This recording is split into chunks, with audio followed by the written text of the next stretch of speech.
26. Then God said, let us make man in our image, in our likeness, and let them rule over the fish of the sea, and the birds of the air, over the livestock, over all the earth, and over all the creatures that move along the ground. Let us pray. Lord, samahan niyo po ang aming pakikinig ng iyong salita, Panginoon, para ganap po namin maunawaan ang authority na ipinagkaloob sa amin, Lord God, over all the earth. Sabi mo nga, Lord, your purpose doesn't change. Kung ang purpose mo sa amin, nang likhain mo kami, Panginoon, is to rule over all the earth. Ito man, Panginoon, ay magpawalang hanggan, O Lord God. It is your intention for us. You have created us, O Lord God, to reign and rule over all the earth. Kaya, dalangin namin na matutunan po namin ang lubusan ang mga katotohanan na kapaloob sa iyong mga salita. Nang sa ganon na paninindigan po namin, Panginoon, ang authority na pinagkaloob sa amin. Na ano nga po ang ipagbawal namin dito sa lupa, kayo ipagbawal sa langit, at ano man ang aming ipahintulot dito sa lupa, ay iyong ipahintulot sa langit. And this we ask you, in Jesus' name. Amen.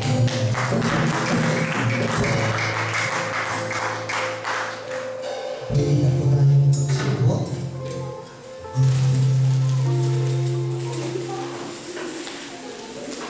Praise the Lord. Magandang hapon po sa inyo lahat. On behalf po sa church, welcome po natin ating kapatid na sister. Ano po tayo? Lerma. Okay. Saan kayo sa akin? Hello, Pastor. Okay. May mga lakay tayo dito. Mga pagsat. Pagsat o kapatid ba? Kapatid. Okay. Welcome po sa Gandong Side Christian Ministry. Salamat sa iyong pagdato. Dito po sa church na ito ay hindi pinag-uusapan ang mga doktrina or religion mo, kundi Word of God ang pinag-uusapan. Okay, so halaga naman po sa ating pong title sa topic na ito ay Rulers of the Kingdom. Kasi naalala niyo po ba ang saan nanggagaling ang word na kingdom? King at saka domain. Okay, very good. So, ang kingdom po, galing po siya sa root word na king at saka domain. Ang ibig sabihin ng domain ay territory. So, nung sinabi ng Bible na let them rule over all the earth, gusto sabihin ng Diyos ay tayo ang mga ngasiwa, tayo ang maghahari sa buong sanlibutan. Pastor, posible pa ba yan? Mukhang alabo na ata. Posible ba? Amen. Parang ang hina ata ng amen. Okay, so, sa kabila ng sinabi ng Bible, sinabi ng Lord na ang mga taong nilikha niya ang siyang maghari sa sanlibutan, mayroon isang pilosopo or ewan ko ba, sa dami namang librong babasahin niya, isa pa sa mga librong binasa niya ay yung libro na ang author ay atheist. Sabi niya, ito ay subukan ni Tay o ni Jay noong na-encounter namin ang tao na ito. Sabi niya, mayroon daw siyang binasang libro na atheist ang author. At sabi ng author na ito, kung mayroong Diyos,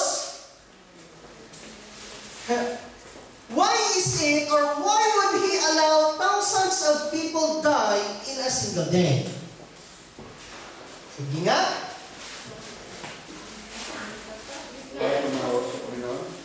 Kung meron daw Diyos, kung nag-i-exist ang Diyos, bakit daw may maraming tao na libo-libong tao na mamatay sa isang araw o sa isang kislap mata? Ay, di na tayo lalayo. Why did He stop or forbid those who commit suicide or those who are suicide bombers? Example naman daw, yung 911 doon sa World Trade, bakit hindi man lang pinigilan ng Diyos yung suicide bomber? Ang gusto niyang sabihin, dahil hindi pinigilan ng Diyos, hindi totoo mayroong Diyos. Yun ang idea nila. Okay? Isa pa? Why would He allow such sufferings to His creations? Ano to? Idea ito ng atheist or idea ito ng Antichrist na gusto nilang sabihin na hindi totoo ang Diyos. Ano ang sagot na isasagot nyo doon? Sige nga. Para tumawag ang tao. Okay, para medyo hindi nga lang tumbok.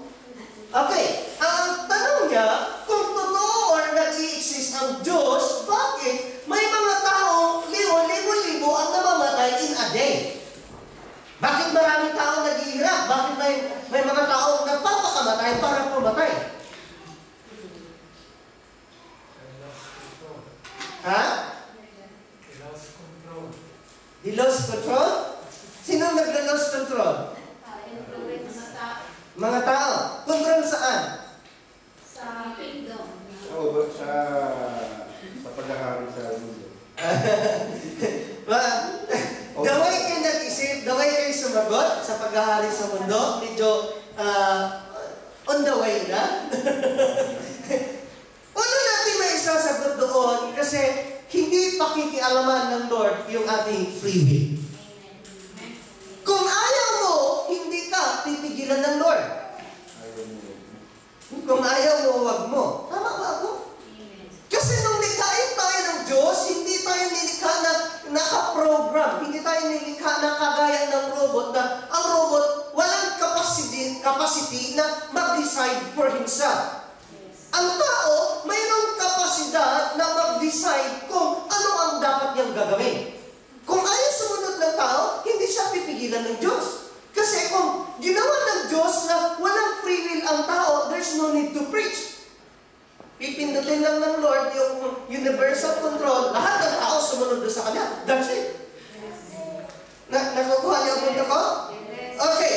Kaya ko po sinasabi yan dahil ito rin po ay isang mahalagang discussion para maintindihan natin bakit nga ba nangyayari ang mga bagay na ito. Okay.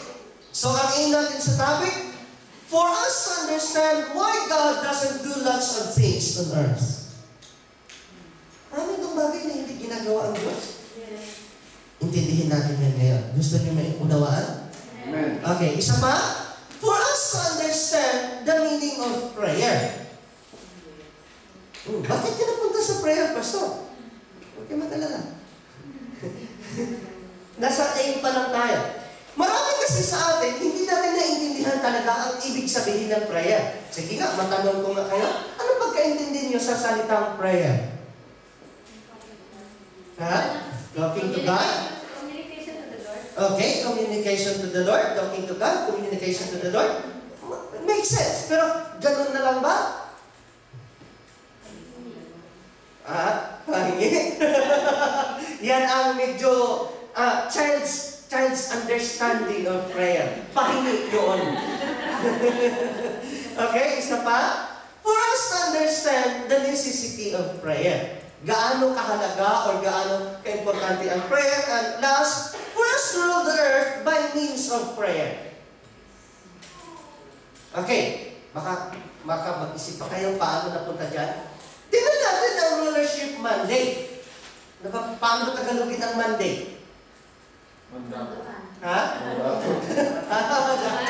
Parang ito yung command na ibinigay ng Lord. Okay? Andito ang meaning. A command or an authorization given by a political or electorate to each representative. Hindi naman political electorate si Lord, pero nagbigay siya ng command or authorization sa creation niya to rule over all the earth.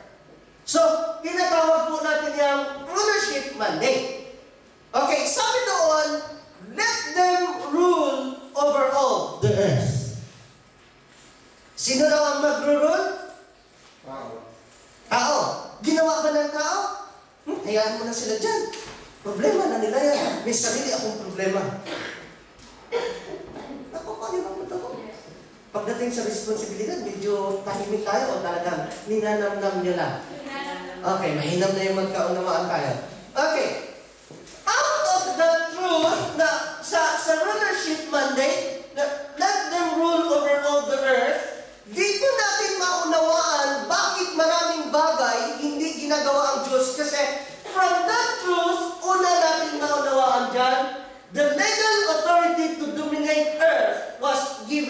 mankind only.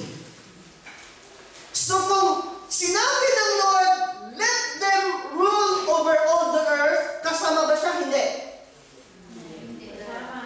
Ha? Kasama siya? Hindi. Hindi niya sinabing, let us rule. Sabi niya, let them rule. So hindi siya kasama. That means to say, the legal authority on earth is in the hands of humankind. Amen? Okay, tuloy pa. From that truth pa rin, God did not include Himself in the legal authority structure over the earth.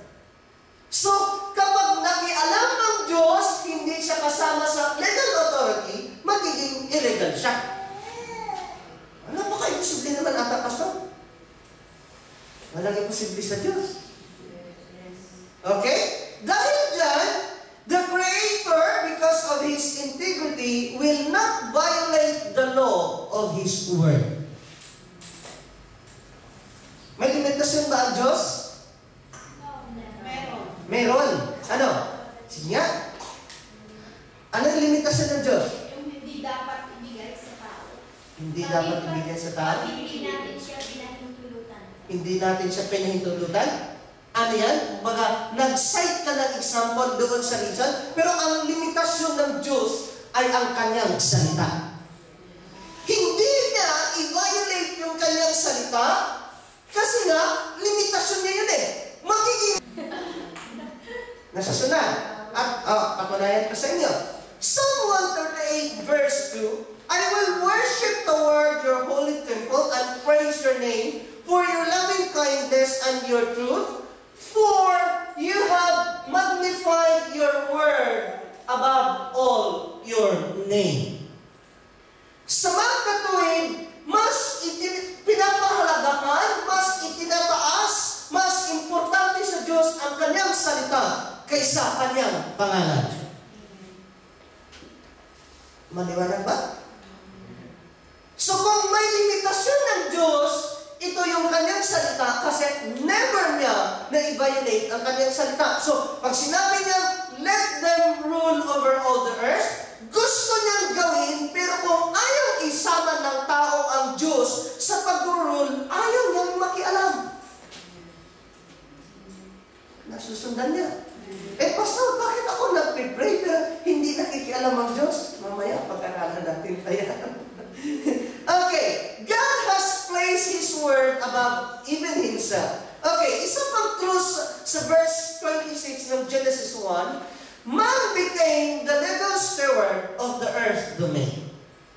Halos, elaboration lang. At dahil pa dyan, man is spirit within a physical body, therefore, only spirits with physical bodies can legally function in the earthly realms.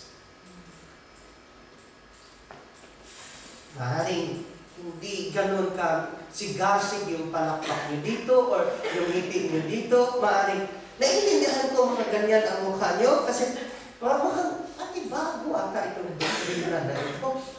Narinig niyo ba na ito noon? Ako man hindi. Nasusunod niyo po ba? So, ang tao, dahil ang tao ay espiritu, katawan at kaluluwa, yung espiritu lang na may katawan ang siyang pwedeng mag-function sa earthly realms. Dahil ang Diyos natin ay espiritu, walang katawan, illegal, yung espiritu lang na may katawan ang siyang pwedeng mag-function sa earthly realms. Dahil ang Diyos natin ay espiritu, walang katawan, illegal siya sa mundo. Nasusundan ba? Okay? Nothing will happen in the earthly realm without the active or passive permission of man, who is its legal authority. Kaya naman pala, hindi nakikialam ang Diyos sa maraming pangyayari sa mundo kasi hindi naman siya sinasama, hindi siya inaalaw ng tao na siyang may legal authority sa mundo. Maging sa sarili mong buhay, kung ayaw mong magpabago sa Diyos, hindi ka niya pinipili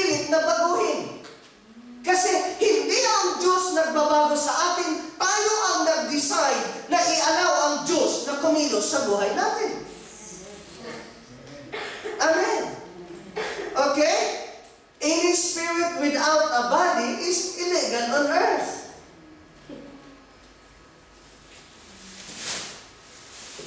Ako'y natatawa, doon ako kina Brother Roddy kagabi. Marami akong napanood na dahil nanonood sila ng yung sa website ng mga Filipino TV programs. May naisali doon yung isang part ng Santa Cruz, Marinduque na maraming napuposes.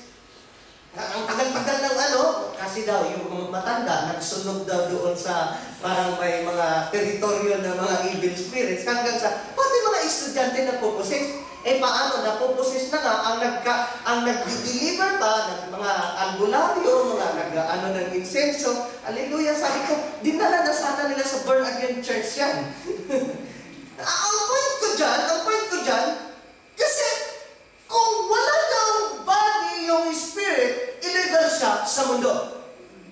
So, huwag kayong magpapaniwala sa mundo. Hindi ko sinasabing hindi totoo ang mundo, pero ang point ko doon, huwag kayong matakot sa mundo kasi wala silang magawa because we have the legal authority to rule over all the earth.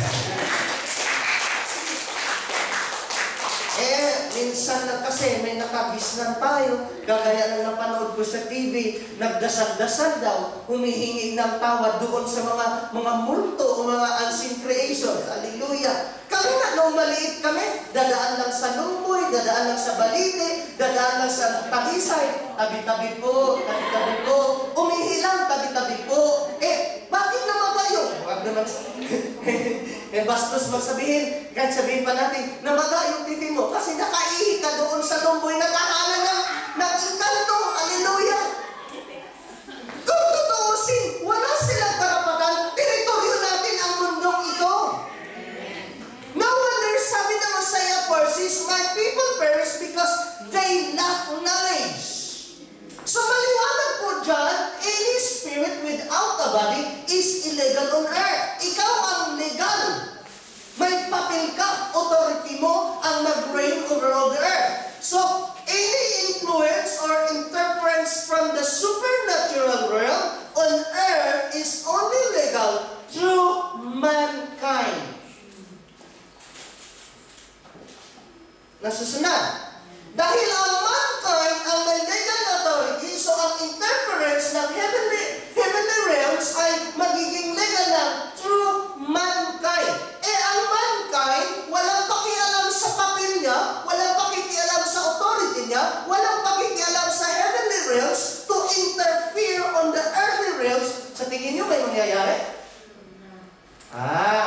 Kaya naman pala, may maraming taong nagkakasakit, maraming taong namamatay in a day, maraming taong naghihirap kasi hindi na natin ina-allow ang heavenly realms to interfere with the earthly realms.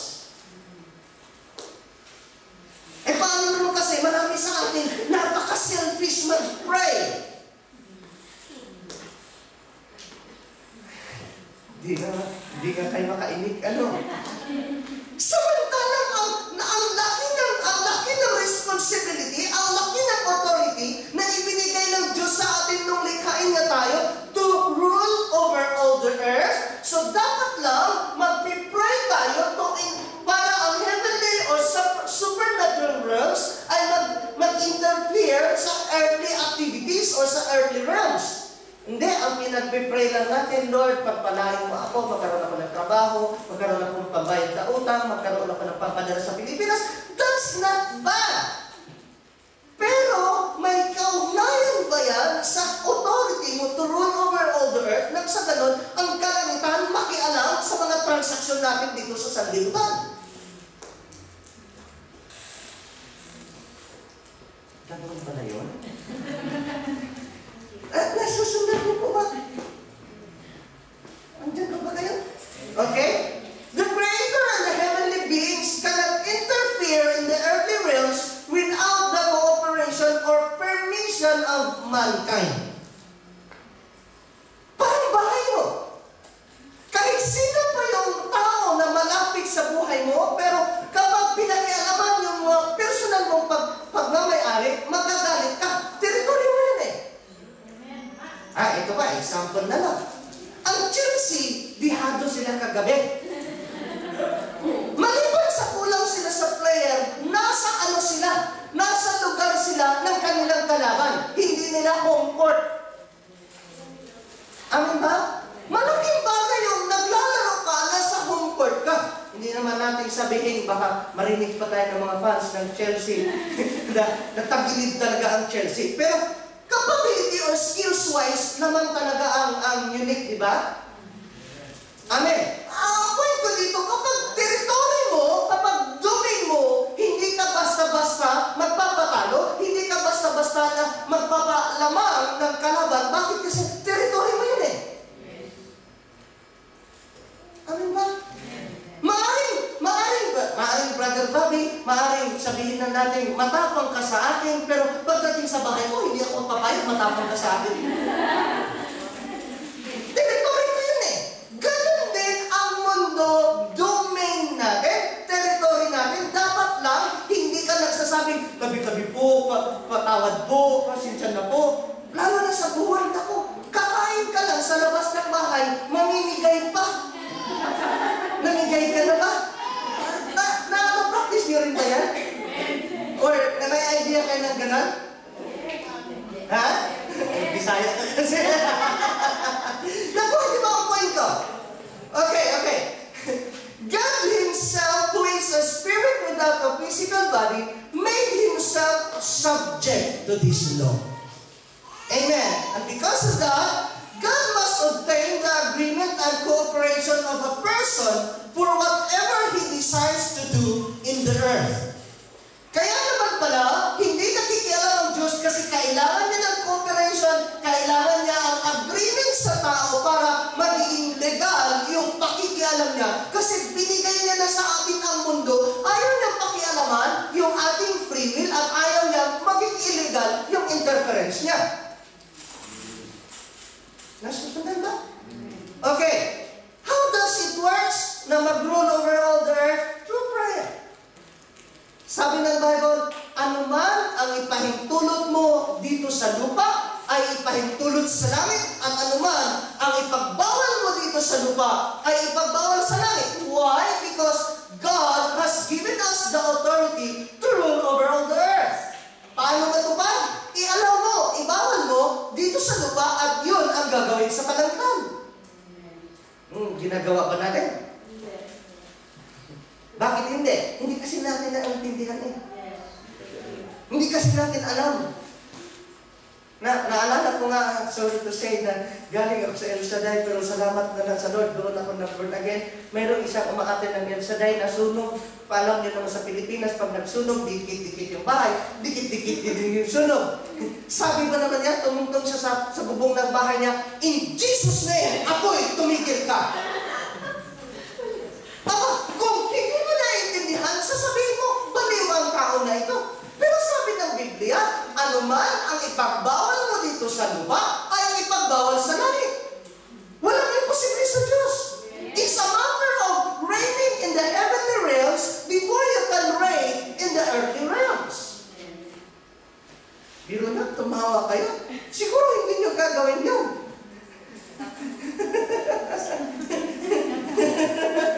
Okay. So, in light of that context, dito natin maintindihan ang ibig sabihin ng prayer. Sabi niyo kanina, communication, ano ba? Pahingi noon, talking to God. Okay. In that context, ang ibig sabihin ng prayer pala is a man giving God the legal right and permission to interfere in earth's affair. Hallelujah. Nasusundan ba?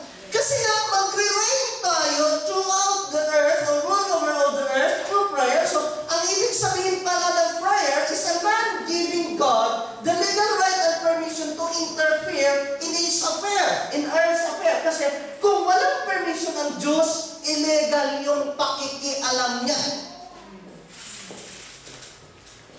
Nasusundan ba? Maliwanag ba? It's Noah's flood. Ha? Noah's flood.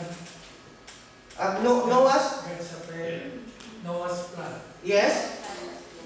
Noah's Ark in blood. It's God's affair. It's God's affair. Pero tandaan natin na hindi si Lord ang gumawa ng ark. Sinabi niya na gugunawin niya ang mundo kasi sagad na nga sa langit. Umabot na sa langit yung kanilang kasalanan na sabi ng Genesis chapter 6 verse 6, wala nang inisip ang tao sa kanilang isip at puso, kundi puro kasamaan na lang. So, ang ginawa ng Lord, nag-interfere siya doon kasi sumagad na sa langit yung kasamaan ng tao. Pero ang point ko dito, kung walang pakikialam o walang permission ang tao sa Diyos, hindi makikialam ang Diyos. Nasusundan pa. Baka ang point mo yun bang paggunaw ng mundo? Nangangailangan ba Lord ng Lord ng permission doon?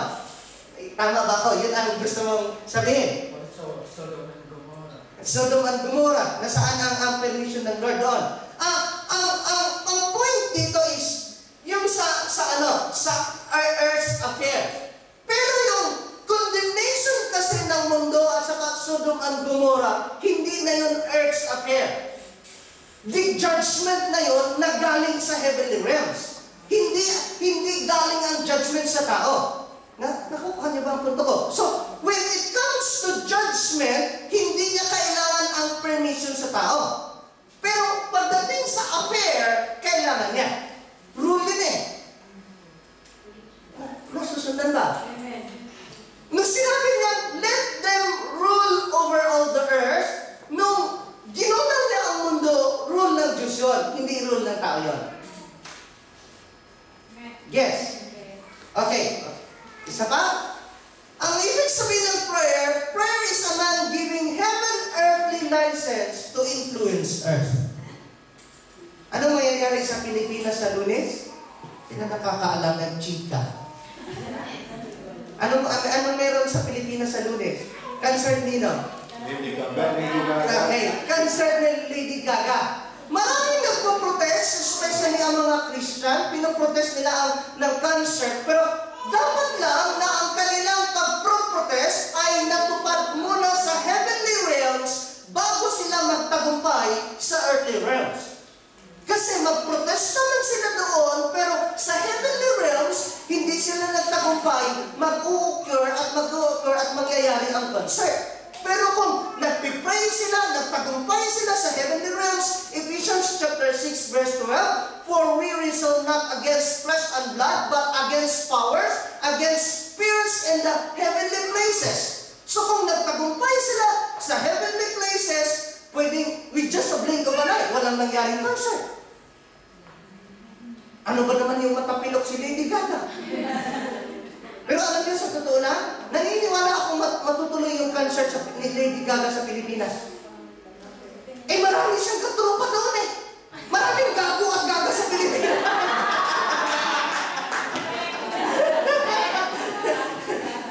Hindi sa pambabastos, paano hindi ko masabing gago at gaga? Maraming good news, hindi pinapakinggan. Yung bad news, yun naman ang pinapakinggan. Tama ba naman yung kakanta na nga nang maghubad pa? Sabihin niyo, inggit ka lang, pastor. Nakuha niyo pa yun, no? Okay, prayer pa is terrestrial license for celestial interference. Halos pareho lang sa heavenly at saka earthly. Nasusundan? Okay? Prayer is a man exercising his legal authority to invoke heaven's influence on the planet. So, tinatawagan daw ng tao ang pakikialam ng Diyos sa planet Earth sa pamamagitan ng panalangin. Pastor, bakit ako nagpipray? Hindi naman ako tinutugon ng Diyos. Pakita ko sa inyo. You don't receive because you don't have nothing. You ask, you pray, but you don't receive because James 4:3. You ask amiss, you will just use it for your own desire. Nakita na natin ang rason. Hindi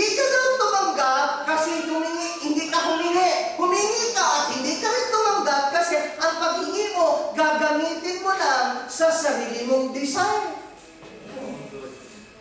Kaya pala bumili ko ng para sa iyo. Mas kasabat. Hello? Klaro ba? Klaro?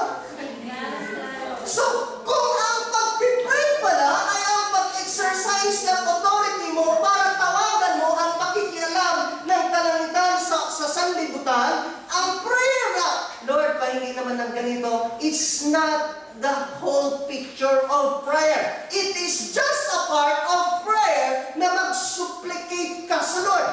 Humihingi ka, pero ang pag-pray ay hindi lang paghingi. Hallelujah ka.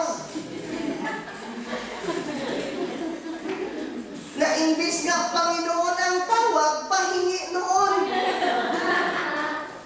Yes? Okay, 2 Chronicles chapter 7 verse 14. If my people who are called by my name will humble themselves and pray and seek my face and turn from their wicked ways, then I will hear from heaven.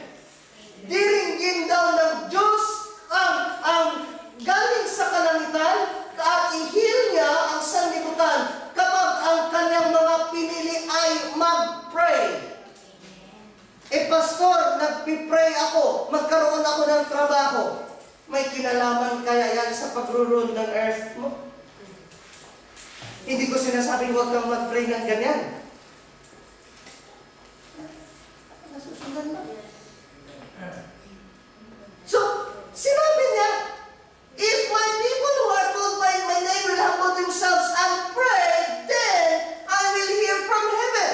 Maliwanag na ang pagtugon niya dito ay hindi individual, hindi local area, kundi pangkalahatan na diringgin niya ang mga daig ng mga pinili niya. I will heal their land. Hello? Are you still there? 1 Thessalonians 5:17.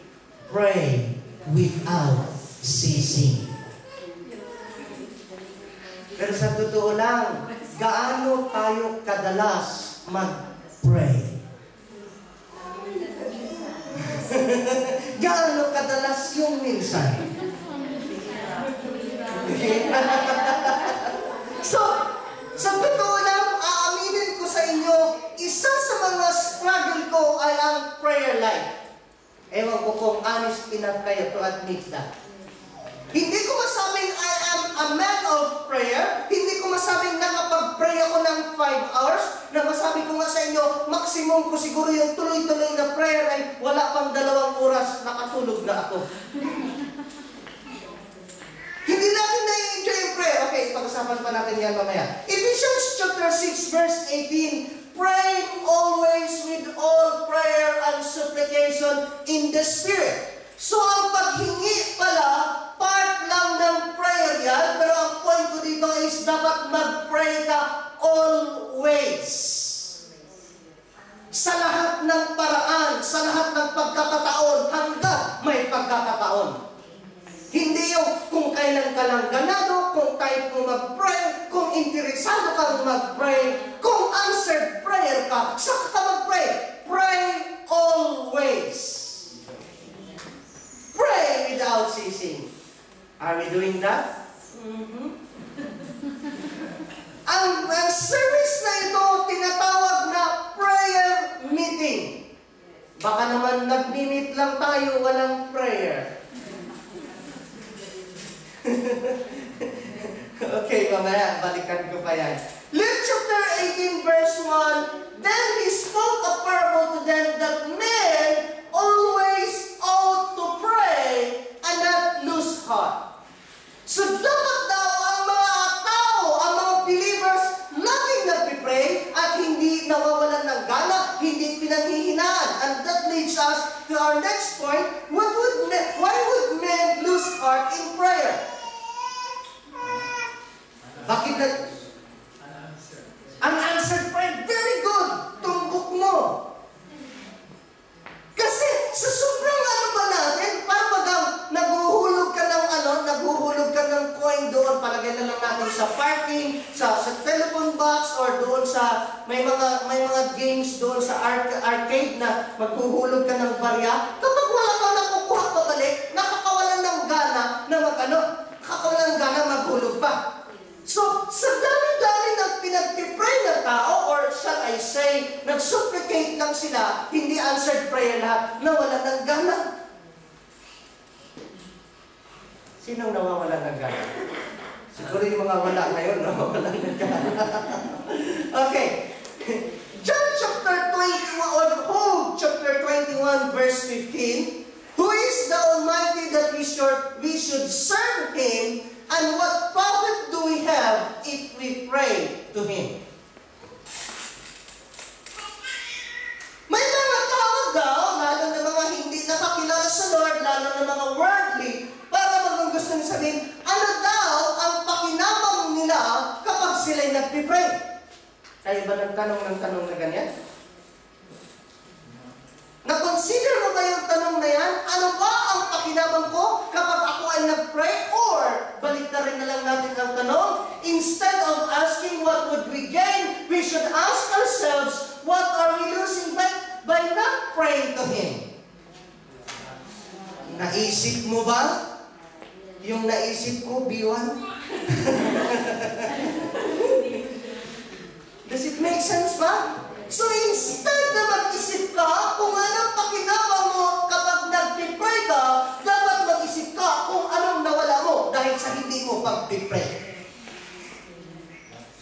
Pero sa totoo lang, sabi ko nga sa inyo, mas gusto rin pa natin mag-Facebook kaysa mag-pray. Bato-bato sa langit. Nag-i-enjoy pa tayo mag-Facebook. Wala naman akong narinig na yumaman sa kaka-Facebook. Wala akong nakitang pinagaling kasi nag-Facebook. Pero yung prayer, napakaraming benefits, pero hindi natin binigyan pansin. Bakit nga ba? Tahimik na naman. Mahirap kasing mapakinggan yung katotohanan. We don't know how and what to pray, sa totoo lang. Kaya nawawalan tayo ng gana, nawawalan tayo ng interest sa prayer because we don't know how and what to pray. Amen. Okay? Luke chapter 11 verse 1, mayroong nagtanong kay Jesus, now it came to pass, as He was praying in a certain place, when He sees that one of His disciples said to Him, Lord, teach us to pray, as John also taught His disciples.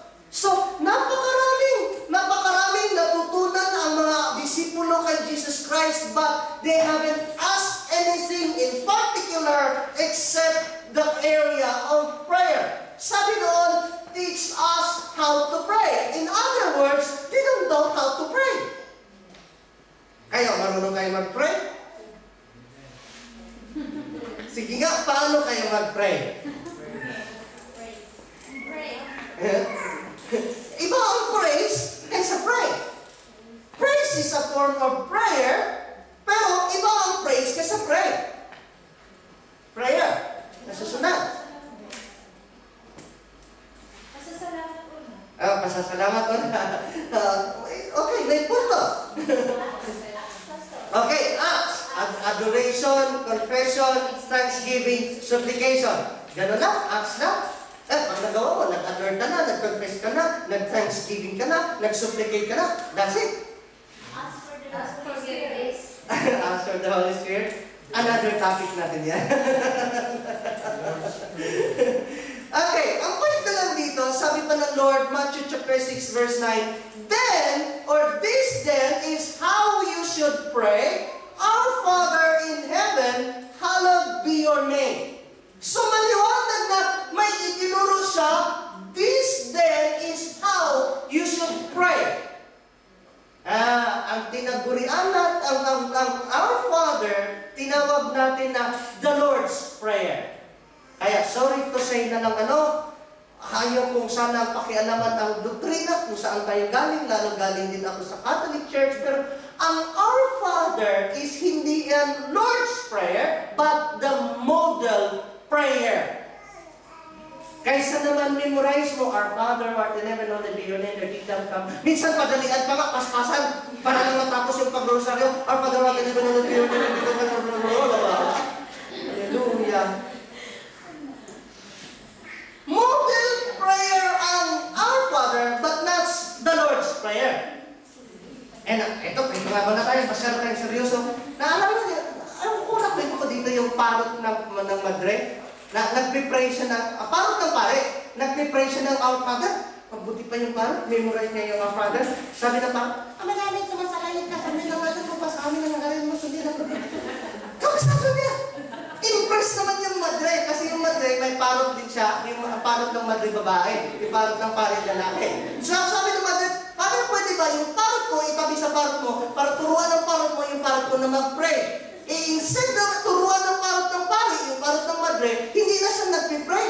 Napahiya ngayon yung pare kasi sabi ng madre, Father, akala ko ba, pag tinabi yung parot ko sa parot mo, tuturuan ng parot mo ang parot ko na mag-pray. So tinanong ngayon ng pare, Hoy, ikaw, bakit hindi ka na nagpipray? Dati nagpipray ka ng ama namin, ngayon hindi ka na nagpipray ng ama namin. Sabi ko naman ng parot niya, kasi answered prayer na po ako. Nagbanggit siya ng ama namin, ang prayer request lang pala niya, parot na babae, dumating na, bakit pa siya nagpipray? So, hindi porket memorize mo, hindi porket binibigkas mo, ang Our Father prayer ay nagpipray ka na naaayon sa kalooban ng Diyos. Ang point ko lang doon, we don't know how and what to pray. Yes. Pumalakpak nga po yung mga tinamaan. Parang ayaw pa ang amin yung iba eh. Okay. We don't really understand what is prayer all about. Sa totoo lang. Sino ang minado dyan? We don't really understand what is prayer all about. Kaya nga 5 minutes lang. Sabi si Benihim, pag nagpipray, 5 hours, 9 hours, hallelujah. Sabi niya, anong ginagawa doon? 9 hours, 5 hours? Pero kung alam natin ang prayer, hindi ka dapat mag-struggle sa oras, kundi ang struggle mo, paano pagkasyahin yung oras? Ewan ko nga ba? Napapansin niyo ba kapag lalo na pagka mahal mo, boyfriend o girlfriend mo o asawa mo tapos nasa honeymoon, yung oras ng pagsasama niyo, maiksi lagi, kulang lagi. Ni kahit kung ano-ano na nga lang yung pinag-uusapan niyo eh. Basta lang magsama kayo, nagkapag-usap kayo. Basta, sabi nila, di ba na, basta nagsama lang tayo. Okay? Prayer is not just an activity or ritual or an obligation. It is a communion and communication that touches God's heart. Ano ibig sabihin ng communion? Sabihin niya yung susubo ng ano. Ano ang root word ng communion? Sige nga. Union at saka common. Ang ibig sabihin pala ng common, may common union kayo. Nagkaisa kayo dahil sa iisang bagay. Okay, illustration. Sorry to say na lang ano. Karamihan sa atin, wala tayong relationship, wala tayong union or communion outside the four walls of the church. Susundan ba ako? Karamihan sa atin, nagkakilala lang tayo dito sa church, nagkakilala lang tayo tuwing Sunday, pero during Monday to Saturday, ano ang pinagsamahan natin? Wala.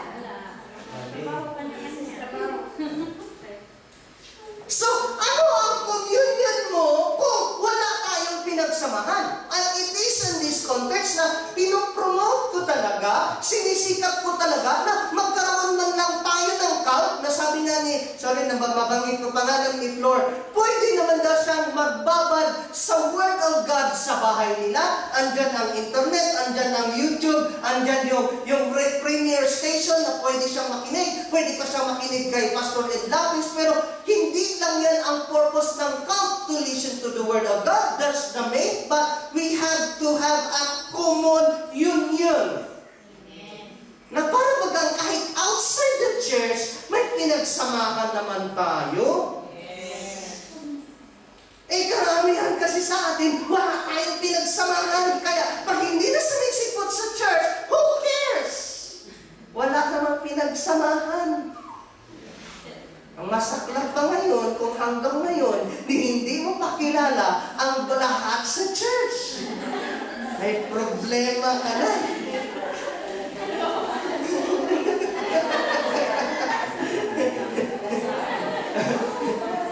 Tatanungin ko, Sister Nerma, mamaya kung sino lang yung babati at magpakilala sa kanya. Okay, so, we don't pray because it doesn't seem to work in the past and we don't like failure.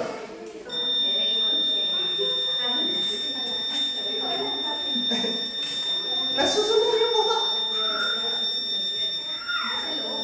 Ang tao kasi pag nabigo, hanggat maaari, ayaw niya nang mabigo ulit. Hello? Nandito po ang sermon. Wala doon.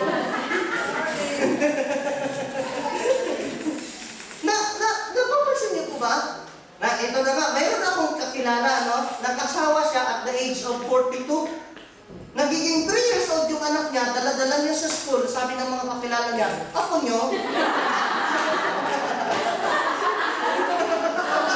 Ang sama ka naman! 45 years old ka na, akay-akay mo pa yung maliit na bata. Sabi ng mga nagtatulas na, ako niyo? Kaya siya, matagal na nag-asawa, nabigo kasi siya sa pag-ibig. Takot na siyang magmahal uli, baka dumugo pa uli ang kanyang puso.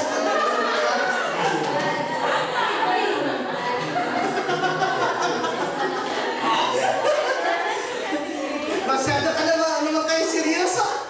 Ang point ko nga doon, pagdating sa prayer, ganun din. Kapag nabigo tayo sa panalangin, hanggang maaari, ayaw na nating mabigo, kaya hindi na tayo nag-pray ulit. Make sense ba? Totoo ba o hindi? Illustration ko nga lang yung pag-ibig eh. Okay, the greatest difficulty in most believers' life is their prayer lives. Sa totoo lang. Psalm 37 verse 4, ito yung verse na gamit ni Jake last Sunday. Delight yourself in the Lord and He will give you the desires of your heart. In what way ka masiyahan, magalak ka sa Lord? Mag-pray ka! Kung hindi ka nag-pray, hindi ka nag-delight sa Lord. Although sabi nga, pinaka-basic na mag-delight ka sa Lord is makipag-usap ka sa Lord. And prayer is a form of communication. So kung hindi ka nag-pray, hindi ka nag-delight sa Lord. Sabi doon, delight yourself in the Lord and He will give you the desires of your heart. And nag-delight ka, hindi sa Lord, kundi sa ibinibigay ng Lord. Kaya naman pala, hindi ibinigay yung desires ng heart mo eh.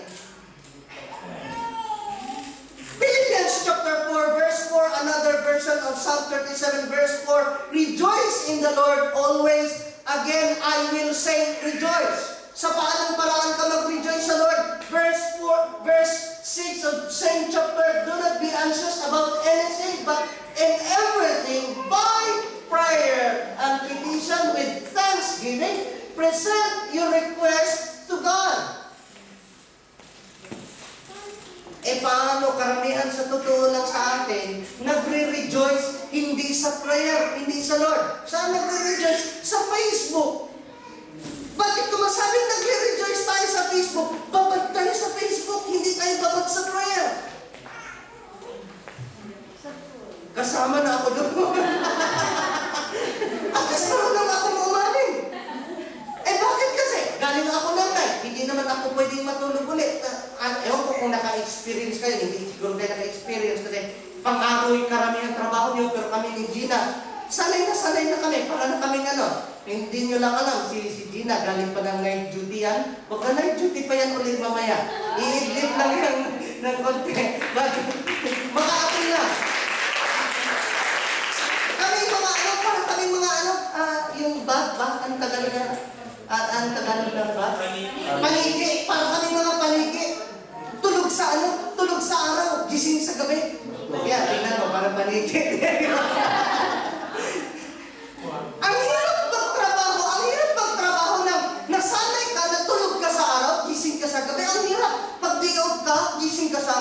gising ka sa gising ka sa gabi, tapos sa araw, tulog ka, ang hirap nun. Hindi ka nang kadali.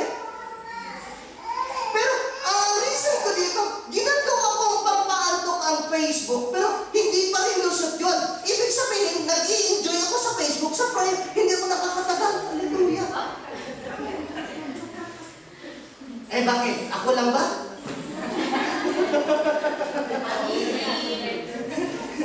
Ako, marunong ako umamin, hindi ako ba sa inyo? Tapos tatanong-tanong tayo, hindi ata ako mahal ng Lord kasi yung pinipray ko, hindi binigay. Kasi sasabihin, hindi kalooban ng Lord, kaya hindi binigay yung prayer ko. Matthew 26:41, watch and pray so that you will not fall into temptation. The spirit is willing, but the flesh is weak. Isang problema sa prayer kasi willing yung spirit natin, pero yung flesh natin ay weak. Hindi nakaka-survive ang flesh na magiging awake, magdamag para mag-pray. Na meron nga nagsabi dito, kahit hindi ko na magiging ang pangalan niya, kung kailan daw niya gustong magbasa, kailan niya gustong mag-pray, saka inaantok, sumasakit yung tiyan, kumakalam yung tiyan, natatae, or kung ano-ano na lang. Tama ba? Okay? Prayer is a spirit-to-spirit affair.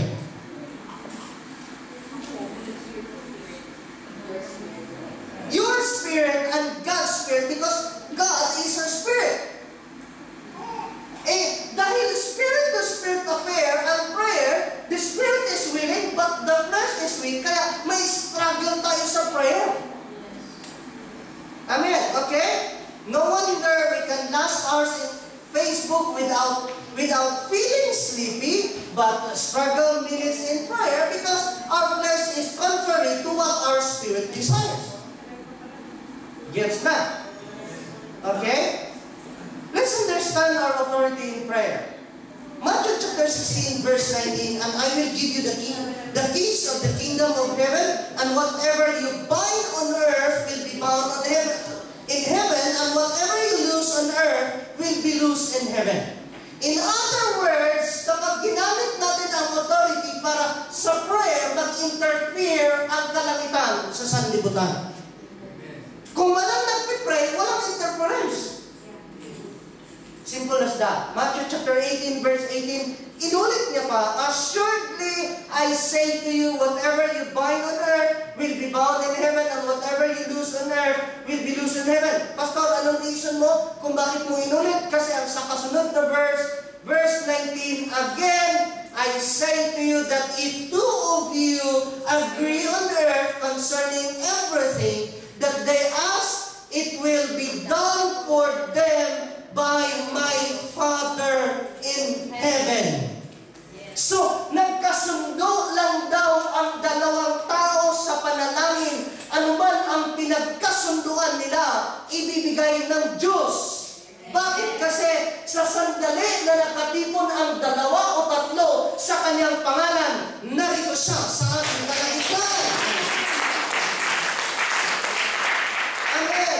Kaya talagang challenge ko, ini-encourage ko ang choir na mag-start on time, although wala pa masyadong attendees noong mag-start ang praise and worship. Bakit? Kasi hindi naman hihintayin ng Diyos na mapuno ang hall na ito para sa makasama natin. 2 or 3 gathered in His name, He is in the midst of them. Amen. Okay. Example na lang. Nasabi ko na ito kanina, Christians protesting Lady Gaga's concert. Pagpaparami lang siya ng lahi niya, mga gaga at gago sa Pilipinas.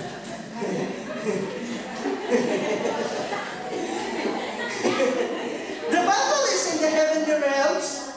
We will not win the battle in the physical realms without winning it in the heavenly realms. Nasabi ko na yan, okay? Let them rule over all the earth. We need to use our authority in prayer.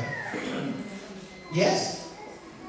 Kaya, huwag na huwag akong makarinig na sabihin niyo, marinig ko na, kuy rausog, laway-lawayan nyo, hallelujah, Mag-post ko kayo sa Facebook, nakakahiya ka. We have the authority to rule over all that. Challenge! Do you now understand a lot better about prayer? Yes. Dahil naunawaan nyo na mas mainam kaysa dati, magiging more prayerful ba tayo? Baka naman, nagiging more knowledgeable lang tayo, pero hindi natin ina-apply yung ating nalaman. Okay? Are you ruling or ruled by? Good. Okay? So, wala bang mga bagay wala ka bang struggle sa buhay mo na sabi na ni Paul, hindi ko maintindihan ang aking sarili. Mayroon akong nais gawin, pero hindi ko magawa. Ang bagay na ayaw kong gawin, ang siya ko namang ginagawa. Kapag may bagay na ayaw mo at siya mong ginagawa, dinodominate ka pa. Hindi ikaw ang nagdodominate. Wala ba? Okay? How often do you pray?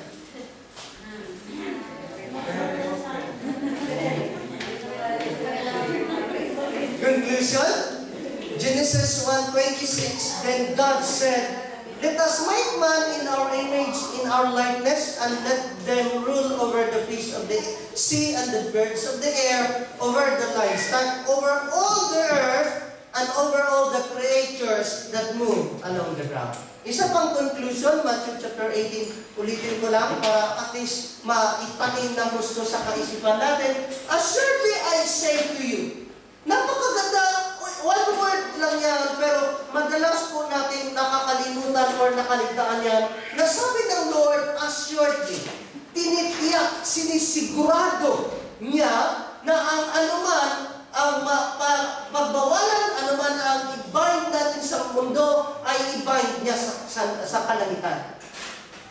Amen? Pero, sa totoo lang, hindi natin napansin yan, or parang baliwala na lang sa atin to na, hindi na nga tayo nag-a-act, hindi na nga natin ginagamit yung authority natin kasi hindi na natin pinaghahawakan. Amen? Okay? Matthew chapter 18, verse 19 again, I say to you that if two of you agree on earth concerning anything that they ask, it will be done for them by my Father in heaven. Inalilahan ko po kayong tumayo.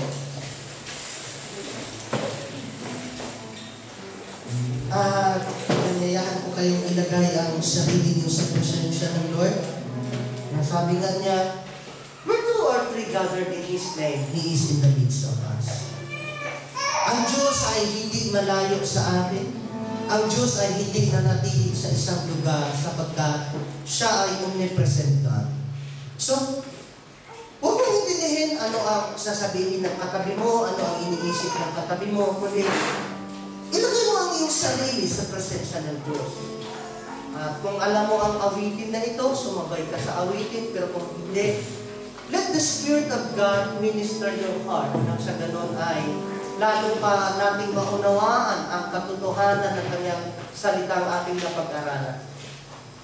And Lord, we thank you, O God, na sabi mo nga, Panginoon, if my people who are called by my name will humble themselves and pray, humble themselves and turn from their wicked ways, then I will hear from heaven.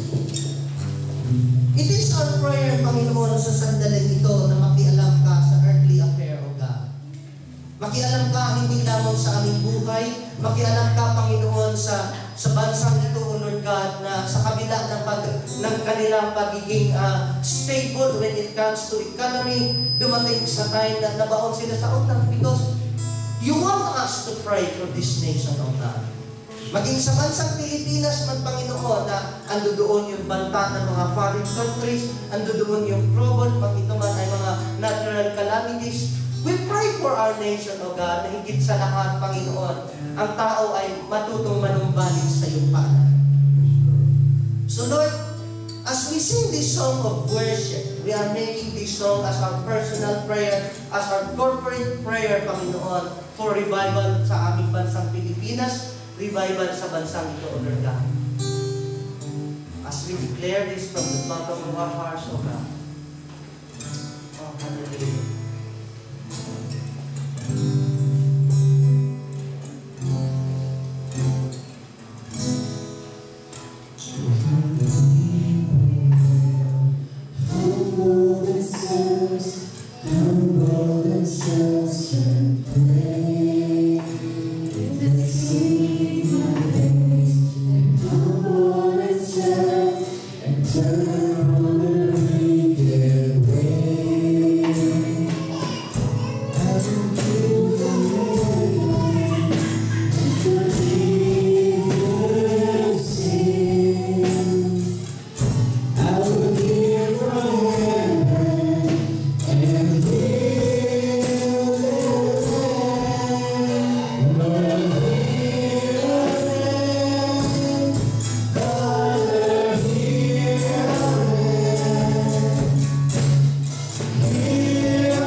personal prayer, pero hindi po madalas na mabanggit yung aking mga personal prayer.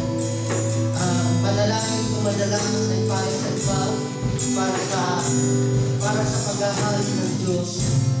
Hindi ko sinasabing huwag kang magdasal para sa sarili mo, kundi minsan man lang sa aming buhay, sa aming pagkakaisa, sama-sama tayo maninigluhod para sa ating bansa, para sa bansang ito ng England o para sa bansang United Kingdom. Nang sa ganon, i-heal ng Lord ang anumang mga bagay na hindi kalugod-lugod sa bansang ito at higit sa lahat. Ang lahat ng tao ay manumbalik sa Kanya. Ang kalooban at nais ng Diyos, ang lahat ng tao ay magsisi at maligtas. Magyayari lamang po ito kung tayo ay ikilos at tayo ay magbibigay. Sunod minsan pa sa aming pagkakaisa, it is our heartfelt prayer, O Lord. Hindi lamang ito galing sa mga bibig namin, kundi galing ito sa kaiguturan ng aming puso, O Lord God, na it is our desire, Lord, for you to heal our land. It is our desire na makialam ka sa mundong ito, Panginoon, na magkaroon ka ng interference sa aming mga earthly affairs, O God. Hindi lamang sa mga personal naming buhay, O Lord. So once again, as we sing the chorus of this song, Lord, let it be, Lord God, na Ikaw ang nag-heal ng lupang ito, Panginoon. Ikaw ang nag-heal ng bansang ito. As we sing it out once again, the chorus,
regarding your kingdom, O God. Hindi ito maging kakaya ng United States. Hindi ito maging kakaya ng President ng United States, Panginoon, na i-allow na lang ang marriage to the same sex. Oh, hallelujah. Gawin mong holy ang mga government officials na ito, Panginoon. So it is our prayer, O Lord God, sa mga magitan ng awiting ito na mag-interfere ka sa buhay ng mga government officials ng bansa ito. Oh, hallelujah.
We pray, O Lord God, na ang pagtuunan namin ng pansin ay ang iyong paghahari. We pray, O Lord, na may divert muli sa iyong paghahari ang attention ng mga tao na kung saan nakapag-spend sila ng thousands, nakapag-spend sila ng hundreds of pounds, Panginoon, nakapag-spend sila ng napakahabang oras sa football, sa kung ano-ano mga sports.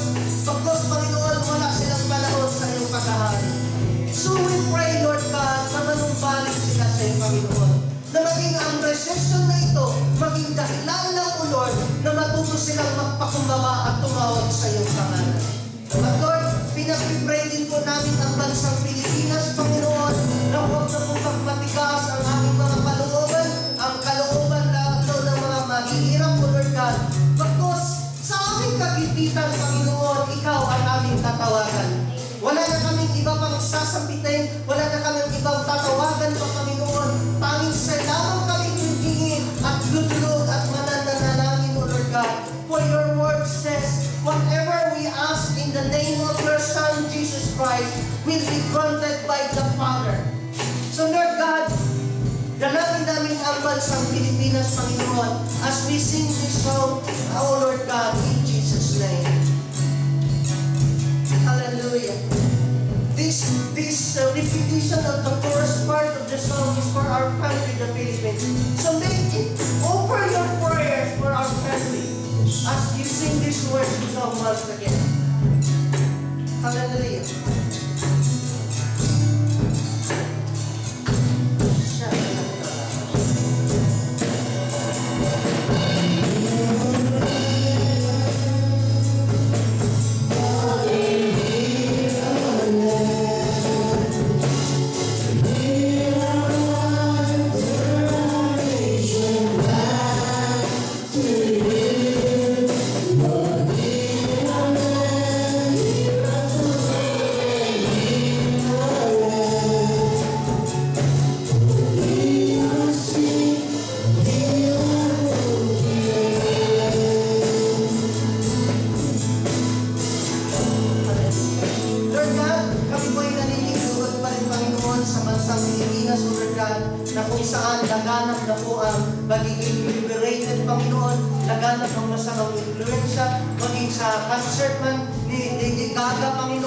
We pray for your divine interference, O Lord God.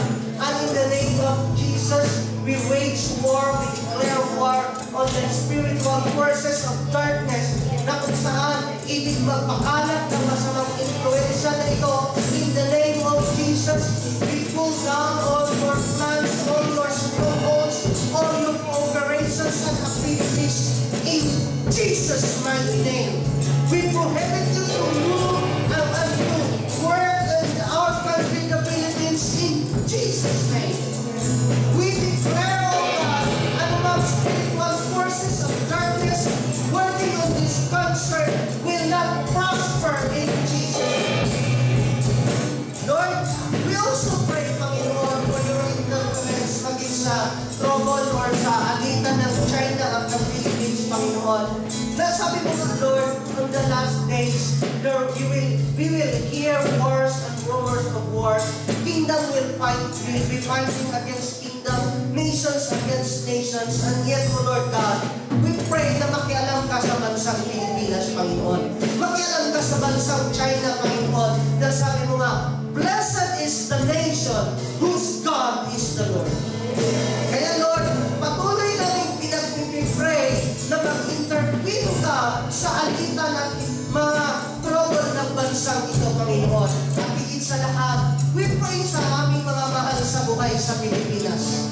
Paano nakilala ka namin, Lord, let it be, O God, makilala ka rin nila ng Jerusalem. Kung paano pinagpala mo kami, pagpalangin mo rin sila, Panginoon. Hindi lamang sa pinagsan, hindi lamang sa material, higit sa lahat sa spiritual na larangan ng aming buhay.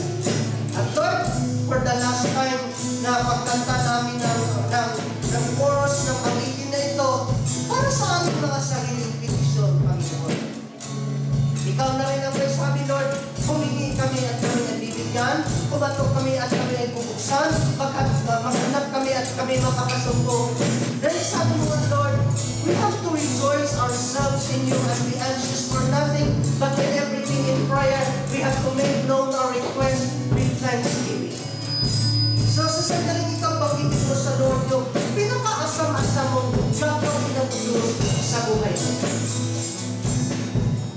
Hindi man ito marinig ng katabi mo.